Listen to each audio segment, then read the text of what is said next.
Hello everyone, welcome to chart education. आपने एकदम सही वीडियो में क्लिक करा है क्योंकि आपको जानना है सीए फाउंडेशन न्यू कोर्स के रिगार्डिंग में। जैसे कि आपको पता है कि 1 जुलाई 2023 ऑनवर्ड्स इंस्टीट्यूट ने जो है CA foundation new course implement कर दिया है। तो वीडियो का अंत तक देखना ना भूलेगा, आपके A to Z डाउट इस सिंगल वीडियो में क्लियर हो जाएंगे। लेकिन उससे पहले वीडियो के एफर्ट्स के लिए वीडियो को लाइक जरूर कीजिएगा। बिना लाइक किए मत जाएगा। कमेंट करके बताएगा कि वीडियो आपको कैसे हेल्पफुल है। आप जो थैंक यू चार्ट एजुकेशन भी लिख सकते हैं सिंपली। और अगर आप चैनल में नहीं तो चैनल को सब्सक्राइब करके ऑल नोटिफिकेशन बेल ओपन करना ना भूलेगा सीए कोर्स के रिगार्डिंग में जेन्युइन अपडेट्स पाने के लिए। तो बात कर लेते हैं कि आप सीए फाउंडेशन कोर्स में कब रजिस्ट्रेशन करवा सकते हैं। तो जैसे आप 10th पास आउट कर लेते हैं, बेसिकली आप 11th क्लास में चले जाते हैं, तो आप एलिजिबल हो जाते हैं सीए फाउंडेशन कोर्स में रजिस्ट्रेशन करवाने के लिए। अभी हम इसके बारे में और डिटेल में भी बात करेंगे कि आप एग्ज़ाम देने के लिए कब एलिजिबल होंगे। फिर फीस की बात करें तो सीए फाउंडेशन कोर्स की फ़ीस रहती है 9,000 रुपीज़ में। आपसे 400 रुपीज़ एडिशनल चार्ज किए जाते हैं स्टूडेंट जनरल के लिए, लेकिन वो ऑप्शनल रहता है। अगर आप उसे सिलेक्ट नहीं करते तो ऑब्वियसली आपको सिर्फ 9,000 रुपीज़ ही पे करने पड़ते हैं, और इसमें आपका स्टडी मटेरियल भी इंक्लूडेड होता है। और स्टूडेंट जनरल के लिए सबसे बेस्ट आप जो चार्ट एजुकेशन के टेलीग्राम चैनल को ज्वाइन कर सकते हैं। वहाँ पर आपको जो मंथली बेसिस में स्टूडेंट जनरल PDF फॉर्म में अपलोडेड मिल जाता है। Link in the description box as well. इसके अलावा इंस्टीट्यूट जो है 75% फ़ी कंसेशन भी प्रोवाइड करवाता है कुछ पर्टिकुलर स्टेट्स के स्टूडेंट्स को। सो आप स्क्रीन के सामने देख सकते हैं डिटेल इन्फॉर्मेशन। बात करें स्टडी मटेरियल आपको कैसे रिसीव होता है, तो जब आप सीए फाउंडेशन कोर्स में रजिस्ट्रेशन करवा लेते हैं तो उसके रजिस्ट्रेशन अप्रूवल के बाद आपको जो है CDS पोर्टल का लॉगिन क्रेडेंशियल मिलता है आपके रजिस्टर्ड मेल ID में। उस लॉगिन क्रेडेंशियल के तो आप जो है सीए फाउंडेशन, बाद में जब सीए इंटरमीडिएट में जाएंगे, सीए फाइनल में जाएंगे, तो आप जो है बुक्स ऑर्डर कर सकते हैं। जैसे कि मैंने आपको बताया कि सीए फाउंडेशन की जो बुक्स का जो फीस रहती है वो भी आपके कोर्स में ही इंक्लूडेड रहता है। आपको सिंपली जो एक तरीके से कूपन मिल जाता है। जैसे आप कूपन को अप्लाई करते हैं तो आपकी जो कॉस्ट होती है बुक्स की, जब आप ऑर्डर करने जाते हैं तो 0 हो जाती है, तो आपको कुछ भी पे करने की रिक्वायरमेंट नहीं पड़ती है। बुक्स आपको जो है 30 to 45 डेज़ के अंदर रिसीव हो जाती है बाय पोस्ट। आपको ऑब्वियसली एक डाउट रेज हुआ होगा कि आप सीए फाउंडेशन की एग्जामिनेशन कब दे सकते हैं। अगर आप 11th क्लास में जो सीए फाउंडेशन कोर्स में रजिस्ट्रेशन करवा सकते हैं, सो जब आप 12th की एग्जामिनेशन दे चुके होंगे तो आप जो है सीए फाउंडेशन के एग्ज़ाम देने के लिए एलिजिबल हो जाते हैं। बेसिकली जब आपका 12th का एग्जामिनेशन होगा जिस ईयर में, उसी ईयर के बिगनिंग में जो है मार्च के अराउंड जाके आपके एग्ज़ाम फॉर्म फिलिंग का प्रोसेस स्टार्ट हो जाएगा। तो आप एग्ज़ाम फॉर्म फिल कर लीजिएगा, तो आप जो है जून मंथ में एग्जाम देने के लिए एलिजिबल हो जाएंगे, चाहे आपका 12th क्लास का रिजल्ट डिक्लेयर ही ना हुआ हो। क्योंकि आप 12th क्लास पास आउट नहीं होने चाहिए, आप जो 12th क्लास के एग्जामिनेशन में अपेयर्ड स्टूडेंट होने चाहिए।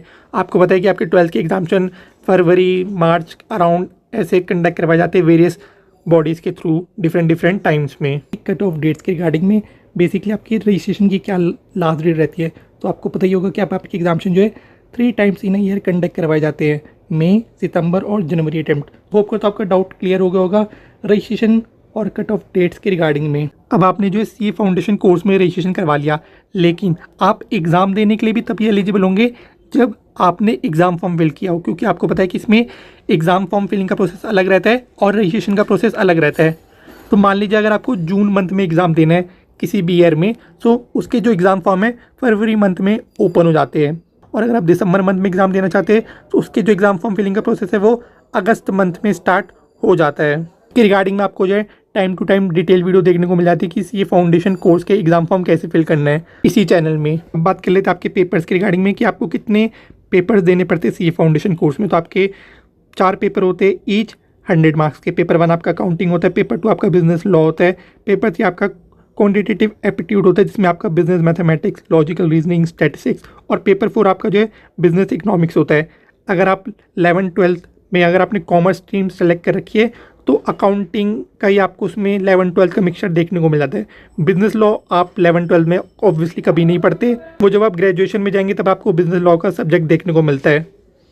तो ये आपके लिए एक न्यू सब्जेक्ट होता है बिजनेस लॉ, बट आपको रेफरेंस देखने को मिल जाते हैं 11th 12th की क्लास में। जब आप अकाउंटिंग में आपको companies act 2013, negotiable instrument act लिखा आता है, तो वो बेसिकली वही एक्ट आपको बिजनेस लॉ में पढ़ाए जाते हैं। पेपर 3 क्वांटिटेटिव एप्टीट्यूड की बात करें, बिजनेस मैथमेटिक्स में इसमें 10 तक की बेसिक मैथमेटिक्स तो होती है, प्लस 11th 12th में से 1-2 चैप्टर्स अगर आपके पास मैथ्स है तो लॉजिकल रीजनिंग जो आपकी बेसिक रीजनिंग रहती है। और स्टैटिस्टिक्स की बात करें तो अगर आपने 11th में कॉमर्स में इकोनॉमिक्स पढ़ी है तो उसमें ऑब्वियसली आपका स्टैटिस्टिक्स का पोर्शन रहता है, तो वही आपकी रहने वाली है। और ऑब्वियसली हमने 10 से पहले भी अपने स्टैटिस्टिक्स का सब्जेक्ट पढ़ा ही होता है मैथ्स में।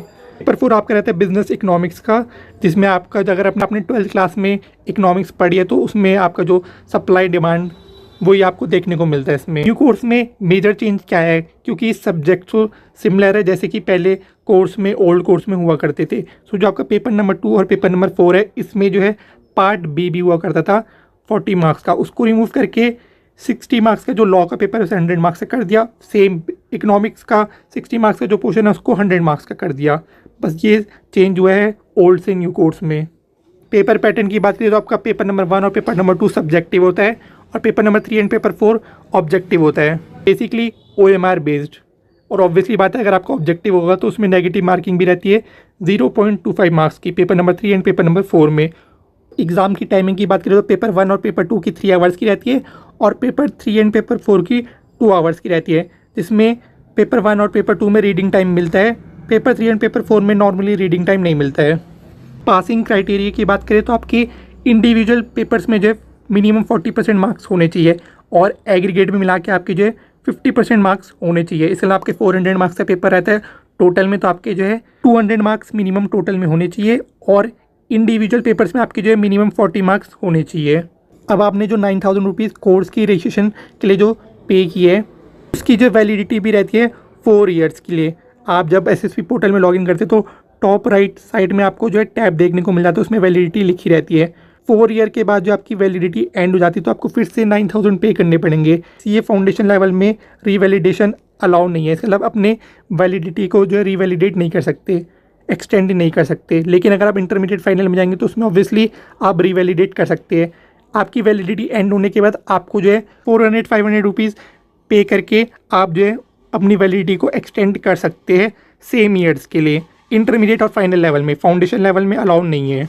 ये थी complete detail video CA foundation new course के रिगार्डिंग में। इस वीडियो में जो PDF यूज़ किया गया है उसका जो लिंक है आपको पिन कमेंट में देखने को मिल जाएगा। इसके अलावा जब आप CA फाउंडेशन को क्वालिफाई करके CA इंटरमीडिएट में रजिस्ट्रेशन करेंगे तो उसके बारे में भी आप जानना चाहेंगे तो उसके लिए भी डिटेल वीडियो इसी चैनल में अपलोडेड है। वीडियो का जो लिंक है आपको डिस्क्रिप्शन बॉक्स में देखने को मिल जाएगा और CA फाउंडेशन कोर्स में कैसे रजिस्ट्रेशन आप कर सकते हैं उसके लिए भी वीडियो का जो लिंक है आपको डिस्क्रिप्शन बॉक्स में देखने को मिल जाएगा। और वीडियो को शेयर कीजिएगा अपने फ्रेंड्स के साथ जो भी CA कोर्स परस्यू करना चाहते हैं। बाकी होकर तो आपके सारे डाउट्स इस सिंगल वीडियो में क्लियर हो चुके होंगे। तो वीडियो के फिर से वीडियो को लाइक जरूर कीजिएगा, कमेंट करके बताइए कि आप अपकमिंग किस ईयर में CA फाउंडेशन अटेम्प्ट में एग्जामिनेशन देने जा रहे हैं। और चैनल में अपने जो चैनल को सब्सक्राइब करके ऑल नोटिफिकेशन बेल ओपन करना ना भूलिएगा, क्योंकि यूट्यूब में मात्र चैनल है चार्ट एजुकेशन जो कि आपको जेन्युइन अपडेट्स प्रोवाइड करवाता आ रहा है CA कोर्स के रिगार्डिंग में और बेस्ट विशेज़ आपकी CA जर्नी के लिए। Thank you so much for watching the video.